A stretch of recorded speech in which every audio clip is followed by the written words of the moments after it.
Hello students, welcome to my YouTube channel Maths Idol. Myself doctor Kavita Gupta.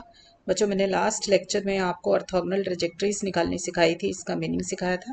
आज उसी lecture को आगे continue करेंगे और आपको कुछ डिफिकल्ट क्वेश्चंस जो एक्सरसाइज के हैं एस एल रॉस की बुक में क्वेश्चन 10 to 14 वो कराऊंगा। सो लेट अस स्टार्ट। देखो बेटा, 10th क्वेश्चन है आपका, find the orthogonal trajectory of the family of ellipse having center at origin, a focus at the point C, 0 and semi major axis of length 2c। अभी तक इससे पहले के जो क्वेश्चंस कर रहे थे ना, उसमें ऑर्थोगोनल ट्रेजेक्टरी जिसकी फैमिली ऑफ कर्व्स की निकालनी थी ना, उसकी इक्वेशन आपको गिवन होती थी। अब की बार उसने वर्ड प्रॉब्लम बना के आपसे पहले इक्वेशन बनवाई है और फिर सॉल्व करने का तरीका सेम रहेगा।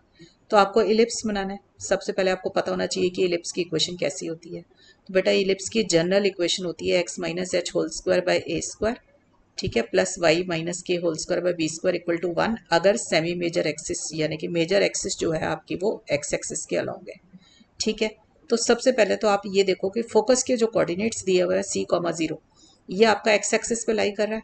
तो इसका मतलब मेरी मेजर एक्सिस जो होगी वो एक्स एक्सिस के ऊपर है, तो इसलिए मैंने ये वाली इक्वेशन ले ली आपकी। ठीक है, तो पता कैसे चलता है कि हमारा मेजर और माइनर के लिए क्या चेंज आता है। ये ए स्टैंड्स फॉर मेजर। ठीक है, तो मेजर एक्सिस होगी तो उसी का डिनोमिनेटर बड़ा।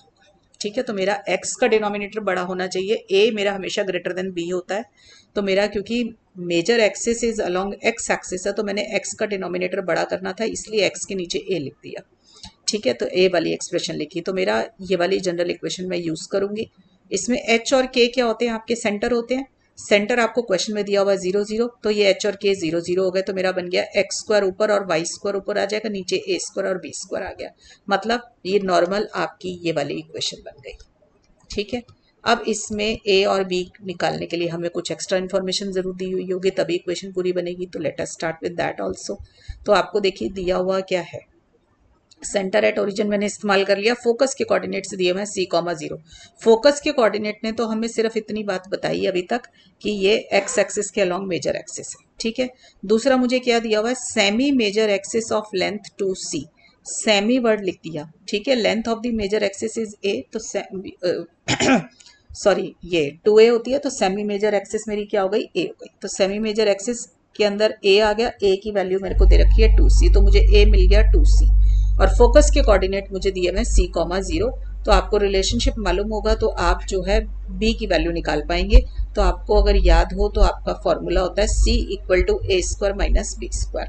ठीक है, तो इसमें A की वैल्यू डाल दीजिए आप। तो आपने A की वैल्यू 2c डाल दी, तो 2c का whole square minus b square, इसको पूरे को सॉल्व कर दिया तो आपके पास आ गया b square equal to 3c square. तो आपने इसमें वैल्यू डाल दी, A की जगह पर 2c डाल दिया और B की जगह पर आपने क्या डाल दिया, 3c स्क्वायर डाल दिया। ठीक है, सबको समझ आ गया। तो ये मेरा सॉल्व करने पे ये बन गया x square by 4c square plus y square by 3c square equal to 1। आप देख सकते हैं कि 4c square is greater than 3c square, तो इसका मतलब x का ही डिनोमिनेटर मेरा बड़ा आया है, क्योंकि c स्क्वायर तो कोई भी कांस्टेंट वैल्यू ले लेगा आपकी। ठीक है ना, तो वो जो भी वैल्यू होगी दोनों के पास सेम आएगी। तो आप देख सकते हैं डिनोमिनेटर किसका बड़ा है, x का। तो मेजर एक्सिस जो है वो किसके अलॉन्ग आ गई, आपकी एक्स एक्सिस के अलॉन्ग। इसको मैंने थोड़ा रीअरेंजमेंट करके लिख लिया। ठीक है, थोड़ी कैलकुलेशन मिस्टेक हो गई क्या, देखो जरा, c square 3x square plus 4c square 12 आना था ना, 4 3 12 c स्क्वायर आएगा यहाँ पे, राइट। ठीक बन रहा है ना, 12 c स्क्वायर आ जाएगा। तो ये मेरी गिवन फैमिली ऑफ कर्व्स आ गई। अब आप क्या करेंगे, इसको सॉल्व करना है आपको। तो आपको सॉल्व करने के लिए पहले डिफरेंशियल इक्वेशन बनानी है। डिफरेंशियल इक्वेशन बनाने के लिए मैंने दोनों साइड डिफरेंशिएट कर दिया। डिफरेंशिएट किया तो 3x स्क्वायर का 9x आ गया, 4y स्क्वायर का differentiation 8y dy by dx आ गया, 12c स्क्वायर का 0 आ गया। तो dy बाई dx को आपने सॉल्व करके एक साइड पे निकाल लिया। तो ये मेरा क्या निकल कर आ गया, this is the slope of the given family. ये गिवन फैमिली ऑफ कर्व्स का स्लोप आ गया। ठीक है, तो फिर इसका नेगेटिव रेसिप्रोकल लूंगी तो वो ऑर्थोगोनल ट्रेजेक्टरी का आ जाएगा। तो इसका रेसिप्रोकल लिया तो 8y बाई 9x आ गया विद अ नेगेटिव साइन, क्योंकि नेगेटिव रेसिप्रोकल लेना है तो ये माइनस प्लस हो गया। तो मेरा slope of the orthogonal trajectory क्या निकल कर आ गया, 8y बाई 9x आ गया। ठीक है, इसकी डिफरेंशियल इक्वेशन बना दीजिए। डिफरेंशियल इक्वेशन के लिए इसको डेरिवेटिव के साथ इक्वेट कर दीजिए, क्योंकि स्लोप का मतलब क्या होता है, स्लोप मतलब dy बाई dx। तो dy बाई dx आ गया 8y बाई 9x। अब वेरिएबल सेपरेबल फॉर्म बन गई है। वाई की चीज़ें एक साइड ले जाइए, एक्स की चीज़ें एक साइड ले जाइए, दोनों को इंटीग्रेट कर दीजिए। इंटीग्रेट करके मैंने सॉल्व कर लिया। ठीक है, डी वाई बाई वाई का इंटीग्रेशन ये रहा, डी एक्स बाई एक्स का ये रहा। अब 9 पहले एलसीएम ले लिया आपने। ठीक है, अब देखो इसके अंदर लॉग सी में तो 9 लॉग सी हो जाएगा। ठीक है, जो कि लॉग सी 9 है, उस सी 9 की जगह मैंने सी डैश लिख लिया। क्लियर, क्योंकि कांस्टेंट है ना, कांस्टेंट की कोई भी पावर लोगे कांस्टेंट ही रहेगा। तो इसको सॉल्व करके मुझे क्या मिल गया, y9 equal to c x to the power 8। Clear हो गया बच्चों। चलिए अब आगे चलते हैं 10th क्वेश्चन पे, 11th क्वेश्चन पे आ जाइए। Find the orthogonal trajectory of the family of circles which are tangent to the y axis at origin. ठीक है, अब फैमिली ऑफ सर्कल्स दे रखा है। अब सर्कल की इक्वेशन जनरल तो ये होती है x minus a whole square y minus b square equal to r square. इसमें क्या है, सेंटर ए पी होता है और रेडियस आर होती है। अब सेंटर के बारे में अभी तो कुछ नहीं गिवन, आगे की लाइन देखेंगे। Which are tangent to the y axis at origin. इसको समझने के लिए फिगर बना के देख लो, अपने आप पता चल जाएगा। देखो वाई एक्सिस पे टेंजेंट बनाना है, तो यानी कि इस वाई एक्सिस को टच कर रहा होगा। ठीक है, बट कहाँ टच कर रहा है, एट ओरिजिन, तो ओरिजिन पे टच कर रहा है। तो मैंने अपने आप फिगर बनाई तो मेरी बन गई फिगर ये वाली। ठीक है, तो ये इस तरीके का होगा सर्कल आपका। क्लियर हो रही है सबको बात। तो अब आप देख सकते हैं अगर ये इस तरीके का सर्कल है तो सेंटर कहीं यहाँ पे होगा, तो सेंटर के कोऑर्डिनेट एक्स एक्सिस पे लेंगे तो किस फॉर्म के होंगे, a,0 फॉर्म के होंगे। ठीक है, तो a,0 फॉर्म का होगा। रेडियस क्या बन जाएगी, ये बन जाएगी जहां मेरी पेंसिल है, तो ये इसके कोऑर्डिनेट क्या होंगे, a हो जाएगी लेंथ रेडियस। ठीक है, तो इसका मतलब it is a circle with centre a,0 and radius a। तो मैंने उसी को लिख लिया यहाँ पे, तो इससे इक्वेशन बना ली मैंने। ठीक है, इसको सॉल्व कर लिया तो मेरे पास ये आ जाएगा। ठीक, अब मुझे फैमिली ऑफ कर्व्स मिल गई है। अब इससे हम डिफरेंशियल इक्वेशन बनाएंगे। डिफरेंशियल इक्वेशन बनाने के लिए हम फिर से दोनों साइड डिफरेंशिएट किया। दोनों साइड डिफरेंशिएट किया तो एक्स स्क्वायर का डिफरेंशिएशन 2x, वाई स्क्वायर का 2y dy by d x और 2ax में 2a आ गया। ठीक है, इसको सॉल्व कर लिया आपने। सॉल्व करके आपने करना क्या होता है, हमेशा dy बाई डी एक्स को एक साइड पे ले आइए, बाकी सब टर्म्स एक साइड पे। तो हमने सॉल्व किया तो हमारे पास ये आ गया, तो dy बाई डी एक्स एक साइड, बाकी की सारी टर्म्स एक साइड आ गई। तो ये क्या बन गया, आपका स्लोप बन गया। ठीक है, ये किसका स्लोप है, slope of the given family. ठीक है ना, ये हमारा स्लोप आ गया है गिवन फैमिली ऑफ कर्व्स का। ऑल राइट, तो फिर मुझे स्लोप किसका चाहिए, मुझे तो स्लोप चाहिए ऑर्थोगोनल ट्रेजेक्टरी की फैमिली का। तो उसका स्लोप मेरा क्या निकल कर आएगा, नेगेटिव रेसिप्रोकल। तो मैंने इसका नेगेटिव रेसिप्रोकल लिया, तो इसका नेगेटिव रेसिप्रोकल लिया तो मेरे पास क्या आ गया, देखो 2xy upon y square minus x square और विद द नेगेटिव साइन। तो मैंने नेगेटिव साइन को डिनोमिनेटर में जो है कवर कर लिया, तो this becomes x square minus y square. Clear हो गया सब बच्चों को यहाँ तक। तो इसकी कॉरेस्पॉन्डिंग डिफरेंशियल इक्वेशन क्या बन जाएगी, अब इसको d y by d x के साथ इक्वेट कर दिया। सब बच्चों को वर्किंग रूल अच्छे से याद हो जाना चाहिए, जो लास्ट क्लास में सिखाया था, तभी ये आगे का बेटा समझ आएगा। तो d y by d x के साथ इसको इक्वेट कर दिया। ठीक है, अब मुझे ये सॉल्व करने में थोड़ी डिफिकल्टी लग रही है। मैंने d y by d x की जगह d x by d y निकाल के देखा। ठीक है, तो मैंने d x by d y निकाला तो मेरा ये रेसिप्रोकल हो गया। इसको थोड़ा सॉल्व किया तो आपने देखा कि मैंने जिस भी तरीके से ये सॉल्व किया है, ये मेरी बर्नौली इक्वेशन बन गई एक्स के अंदर। ठीक है, तो इसमें बर्नौली इक्वेशन कैसे बनी है आपकी, ये देखो आपका d x by d y और एक्स का कोफिशिएंट -1/2y। इधर की तरफ मेरे पास क्या होना चाहिए था, सिर्फ फंक्शन ऑफ एक्स होना चाहिए था, पर मेरे पास function of x and y दोनों आया है। ठीक है, तो यहाँ पर मैंने क्या किया, जो चीज़ मेरे को प्रॉब्लम क्रिएट करी थी उसके अंदर मैं बर्नौली इक्वेशन में सब्सटीट्यूशन क्या लेती हूँ कि अगर मेरे पास राइट साइड पे ये ऐसे इक्वेशन, देखो हमने इस पे सीखा हुआ है ना, d y by d x plus p y equal to q y n आ जाए, मतलब क्यू और पी दोनों फंक्शन ऑफ एक्स है। ठीक है, अगर ऐसे होता था तो हम क्या लेते थे substitution, y1 minus n equal to t. और अगर मेरी इक्वेशन होती है d x by d y plus p x equal to q x to the power n, तो आपकी सब्सटीट्यूशन क्या बन गई, q1 minus n equal to t. ये बन गई सब्सटीट्यूशन। एन के अब यहाँ पर एन क्या है आपका, देखो इसके अंदर यहाँ पे ये एक तरीके से आपका ये है ना -y/2 x to the power -1, तो n मेरा -1 है, तो मैं इसमें n की वैल्यू -1 डालूंगी तो मेरे पास क्या सब्सटीट्यूशन बन गई, देखो x square equal to t. ठीक है, तो जनरल फॉर्मूला अगर याद रखें और सब्सटीट्यूशन याद रखेंगे तो क्वेश्चन आसानी से सॉल्व होगा। तो मैंने एक्स स्क्वायर को टी ले लिया, इसको डिफ्रेंशिएट किया तो 2x dx equal to dt आ गया, तो dx आ गया dt बाई 2x। इसको यहाँ पे इक्वेशन में इस्तेमाल करेंगे। मैंने dx बाई dy की जगह लिख दिया, यहाँ पे dx की जगह लिख दिया dt बाई 2x, तो dx की जगह dt बाई 2x लिखा, dy नीचे रह गया, माइनस एक्स बाई 2y और जो बाकी की टर्म थी ये एज इट इज लिखी। अब तीन वेरिएबल तो रह नहीं सकते, तो इसमें हमें क्या करना पड़ेगा, x को एलिमिनेट करना है। तो हमने इसको 2x से पूरी इक्वेशन को मल्टीप्लाई किया तो हमारे पास ये आ जाएगा, और एक्स स्क्वायर की जगह मैंने आप सब्सटीट्यूशन कर दी टी की, जो मैंने ऊपर लिया था। ये x square equal to t लिया हुआ ना हमने यहाँ पे, इसको हमने यहाँ पे यूज कर लिया, क्योंकि वेरिएबल तो 2 ही रहेंगे ना बेटा, 3 नहीं हो सकते। तो हमारा एक्स स्क्वायर को टी मानने पे मेरी इक्वेशन अब इसमें कन्वर्ट हो गई। Now this is a linear equation. अगर ये लीनियर इक्वेशन है आपके पास तो इसका सॉल्यूशन कैसे निकलेगा? पहले इंटीग्रेटिंग फैक्टर, तो ई टू दी पावर क्या होता है आपके पास? पी डी वाई, ठीक है, integration of p d y. तो मेरा पी अब क्या है? -1/y, तो इसका इंटीग्रेशन कर दूंगी with respect to y। 1/y का इंटीग्रेशन log y, तो e की पावर माइनस log y आ गया, ठीक है। तो इसको मैं क्या लिख सकती हूँ? e log y की पावर -1। e और log दोनों खत्म हो जाएंगे तो y की पावर -1 क्या आ जाएगा? 1/y। तो मेरा 1/y क्या आ गया? इंटीग्रेटिंग फैक्टर आ गया। अब इसका क्या करेंगे हम? इसका सॉल्यूशन कैसे निकलता है? अगर आपको याद हो तो मैंने इक्वेशन सिखा रखी है आपको कि अगर आपकी ये है लीनियर इक्वेशन तो इसका सॉल्यूशन होता है y इंटू इंटीग्रेटिंग फैक्टर, मतलब dependent variable into integrating factor equal to constant plus right side यानी कि q multiplied by integrating factor.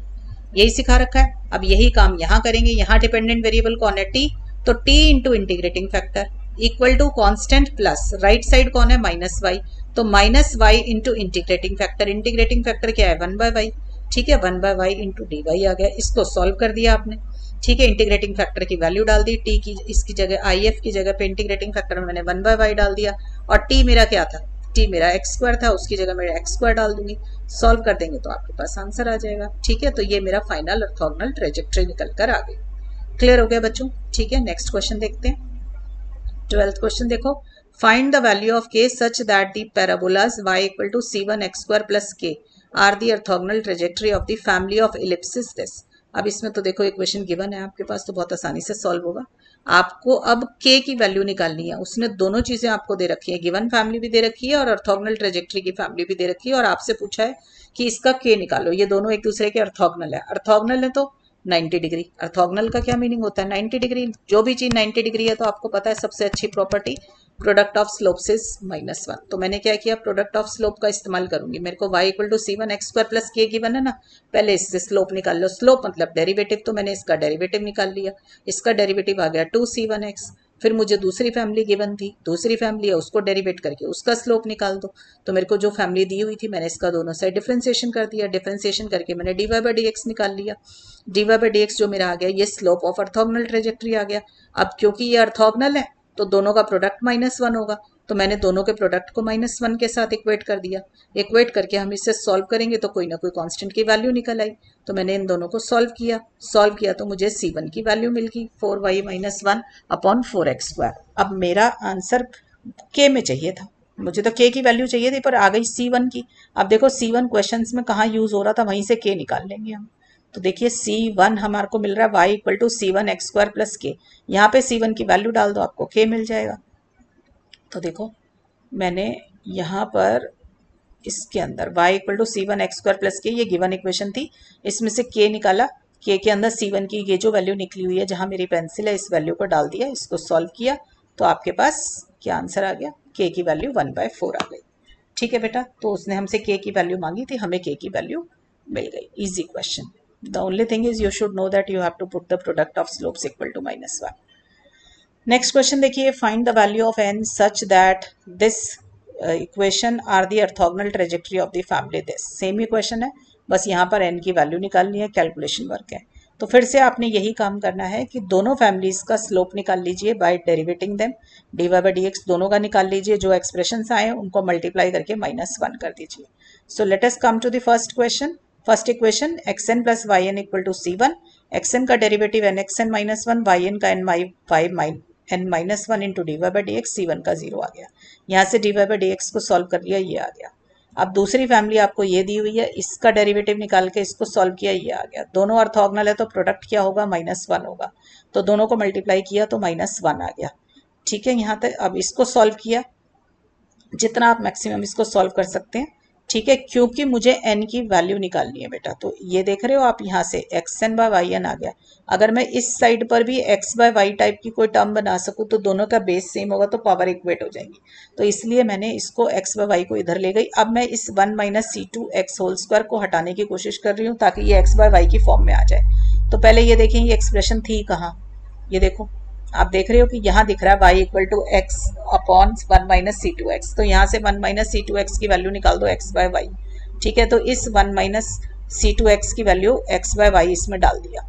ठीक है, अब इसको देखो आप, ये सिंप्लीफाई हो गया ना यहाँ से। अब आप इसमें बेस को सेम रख के पावर्स को इक्वेट करेंगे, ये आपका इस फॉर्म में आ गया ना, x by y to the power n is equal to x by y to the power 3। तो अब बेस सेम है तो पावर्स को इक्वेट करेंगे तो n इक्वल टू 3 आ गया। हमें n की वैल्यू निकालनी थी, हमारी निकल गई। क्लियर। नेक्स्ट देखो question, a given family of curves is said to be self orthogonal. Self orthogonal का क्या मीनिंग होता है वो खुद ही लिख के दे रहा है आपको। If it's family of orthogonal trajectories is same as the given family, मतलब जो फैमिली आपको दे रखी है हमने उसकी ऑर्थोगोनल ट्रेजेक्टरी एज प्रोसीजर लगानी शुरू करी, निकालनी शुरू करी, तो वही आंसर वापस आ गया जिससे हम शुरू हुए थे। ठीक है, तो then it is said to be कि ये दोनों एक दूसरे के सेल्फ ऑर्थोगोनल है, मतलब एक ट्रेजेक्टरी अपने ऊपर ही सेल्फ ऑर्थोगोनल है।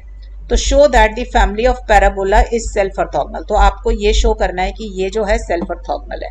मतलब आप इस फैमिली ऑफ कर्व से चलेंगे, पूरा प्रोसीजर लगाएंगे ऑर्थोगोनल ट्रेजेक्टरी का, और लास्ट में आपका आंसर यही निकल कर आ जाएगा। ठीक है, तो मेरे को दे रखी है फर्स्ट इक्वेशन ये वाली दे दी, इसको मैंने इक्वेशन नंबर 1 मान लिया। इसका पहले आपने स्लोप निकाला, इसका स्लोप निकाला तो मेरा आ गया c बाय वाई। आपको मैंने बोल रखा है कि slope should be independent of the constant term c, तो इसमें से c एलिमिनेट करना है। तो जब भी हमें c एलिमिनेट करना होता है तो हम गिवन इक्वेशन का इस्तेमाल करते हैं। तो गिवन इक्वेशन है मेरी y square equal to 2cx plus c square. तो ये क्या है, मैंने इसको यहाँ साइड में लिख दिया, it is a quadratic equation in c। अगर ये c है तो इसका जो रूट निकालेंगे तो वो c की फॉर्म में निकल कर, मतलब c की वैल्यू निकल आएगी। तो रूट निकालने के लिए मैंने इसका डिस्क्रिमिनेंट निकाला, डिस्क्रिमिनेंट के लिए b स्क्वायर माइनस 4ac निकाला। सबको पता है कैसे निकालते हैं डिस्क्रिमिनेंट, हमने डिस्क्रिमिनेंट निकाल लिया। फिर c का आंसर किस में डालते हैं, minus b plus minus root d by 2 है, तो आपने इसमें इसकी वैल्यू डाल दी। तो मेरे को प्लस माइनस 2 वैल्यू मिल रही है, आप कोई सी भी एक लेके सॉल्व कर लीजिए। We are always comfortable with a plus sign, तो हमने प्लस साइन ले लिया। कोई नेगेटिव लेके करता तो उससे भी हो जाता। ठीक है, नेगेटिव में देख लो, आपको कोई दिक्कत तो नहीं आ रही? नहीं, नेगेटिव भी हो सकती थी, कोई ऐसी बात नहीं है। ठीक है ना, तो हमारे पास ये आ गया, हमने प्लस साइन ले लिया तो हमने उसके साथ इक्वेट किया तो हमारा c की वैल्यू डाल दी इसके अंदर, तो ये आ गया। ये स्लोप आया गिवन फैमिली ऑफ कर्व का। तो ऑर्थोगोनल ट्रेजेक्टरी का स्लोप क्या निकलेगा, इसका नेगेटिव रेसिप्रोकल, तो इसका पहले रेसिप्रोकल ले लो, फिर नेगेटिव साइन लो। नेगेटिव साइन को मैंने नीचे डिनोमिनेटर के अंदर ही एब्जॉर्ब करा दिया, तो मेरे पास ये आ गया। अब इससे कॉरेस्पॉन्डिंग डिफरेंशियल इक्वेशन क्या बनेगी, dy by d x equal to this. तो ये मेरे पास एक इक्वेशन निकल आई। ये क्या है, ये एक होमोजीनियस डिफरेंशियल इक्वेशन है। क्यों है होमोजीनियस, देखो ऊपर y की पावर 1 है। ठीक है, यहाँ पर भी मतलब आप एक काम कर लिया करो, y को kx डाल के देख लो इसमें, और तो मेरे vx डाल ही रखा है मैंने, इसमें डाल के देख लो। ऊपर और नीचे डिग्री अगर सेम आ जाती है तो ये आपकी होमोजीनियस इक्वेशन है। अगर आपको याद हो तो f of lambda x lambda y, ये होती है ना होमोजीनियस चेक करने का तरीका, f of lambda x lambda y lambda to the power n f x y आ जाए अगर आपके पास, तो जो n की वैल्यू होगी उतनी डिग्री का ये होमोजीनियस फंक्शन बन जाएगा। तो यहाँ पे n की वैल्यू 1 आ रही है, आप चाहें तो x को लैम्डा एक्स और y को लैम्डा वाई डाल के सॉल्व करके देख लें। ठीक है बेटा, तो मैंने y को इसमें, जब भी होमोजीनियस इक्वेशन होती है तो हम क्या करते हैं, सब्सटीट्यूशन y को vx डाल दिया, तो y को vx डाला, दोनों तरफ डिफ्रेंशिएट किया तो y का डेरिवेटिव dy बाई dx। अब v को रखा अपने पास और x का डेरिवेटिव किया तो 1 आ गया। फिर x को अपने पास रखा और v का डेरिवेटिव किया तो dv बाई dx आ गया। तो प्रोडक्ट रूल हमने यहाँ पे लगा लिया। ठीक है, इसको यहाँ ऊपर रिप्लेस कर दीजिए, तो dy बाई dx की जगह आ गया v plus x dv by dx, y की जगह vx आ गया। तो आपने इसको सॉल्व किया पूरा, तो आप देख रहे हैं x आपका कट गया, तो हमारे पास टर्म बच जाती है v1 minus under root 1 plus v square. अब ये जो v है ये इस साइड पे आके माइनस हो जाएगा, दूसरी साइड पे जाके माइनस हुआ। आपने इसको सॉल्व किया डिनोमिनेटर को, एलसीएम लेके जितना सॉल्व कर सकते हैं कर लीजिए। आप देखेंगे ये वेरिएबल सेपरेबल फॉर्म बन गई। वेरिएबल सेपरेबल फॉर्म बन गई है तो आपने दूसरी साइड पे एक साइड पे सारा v ले लिया, दूसरी साइड पे सारा x ले लिया। नाउ अब आपने इस न्यूमरेटर को ब्रेक कर लिया। ठीक है, न्यूमरेटर को ब्रेक किया तो ये आ गया। नाउ इंटीग्रेटिंग बोथ साइड्स, अब इंटीग्रेट करते समय आप देख लीजिए क्या सब्सटीट्यूशन की जरूरत है। इसके अंदर ये देख रहे हैं आप, ये पी रूट क्यू फॉर्म बन गई है। मुझे नहीं पता आपने इंटीग्रेशन कैसे सीखी हुई है, but now this is 1 upon p root q form, where p is linear और क्यू आपका क्वाड्रेटिक है। तो ऐसे आपने बहुत सारे केसेस किए होंगे पी रूट क्यू जहाँ पे दोनों लीनियर हो, पी और क्यू, एक लीनियर एक क्वाड्रेटिक हो। ठीक है, दोनों क्वाड्रेटिक हो तो ये हमारा इसमें जब बाहर वाला लीनियर हो और अंडर रूट वाली टर्म क्वाड्रेटिक की हो तो हम सब्सटीट्यूशन क्या लेते हैं, v लीनियर वाली टर्म को 1/t मान लेते हैं। तो हमने लीनियर टर्म v थी तो v को 1/t मान लिया। ठीक है, डिफरेंशिएट किया दोनों साइड तो dv equal to -1/t² dt आ गया। अब इसके अंदर ये सारी वैल्यूज डाल दीजिए, v की जगह पे 1/t डाल दीजिए और dv की जगह -1/2t² dt डाल दीजिए। मैं पहले इसी वाले इंटीग्रल को सॉल्व करके दिखा रही हूँ यहाँ पे। जितना आप इसको सिंप्लीफाई कर सकते हैं कर लीजिए, आपके पास ये एक्सप्रेशन कन्वर्ट कर देगा। क्लियर? तो अब इस वाले इंटीग्रल की जगह पर तो आपके पास ये आ गया, और जो ये वाला इंटीग्रल था ये तो 1/v में कन्वर्ट हो गया और ये dx/x में, दोनों सिंपल हैं ये तो आपने इसको यहाँ तक ले लिया। ठीक है, अब इसका इंटीग्रेशन क्या होगा, ये आपका बन गया है 1/√a² + x² वाली फॉर्म। ठीक है, इसका इंटीग्रेशन क्या होता है, log x + x² + a², तो मैंने वही डाल दिया। 1/v का log v, 1/x का log x आ गया। ठीक है, अब इस t की जगह पे इसकी वैल्यू डाल दीजिए। तो पहले मैंने इसको थोड़ा ठीक कर लिया, सारी log की टर्म एक साइड लेगा और c को एक साइड ले लिया तो हमारे पास ये आ गया। ठीक है, अब इसमें सारी सब्सटीट्यूशंस कर देंगे, v की जगह y/x डाल देंगे, t की जगह पर, अच्छा t मेरा 1/v था तो t की जगह 1/v डाल देंगे, जो हमारी सब्सटीट्यूशन है वही डाल देंगे। ठीक है, हमने ये सारी डाल के इसको सॉल्व किया तो मेरे पास ये आ जाएगा। क्लियर?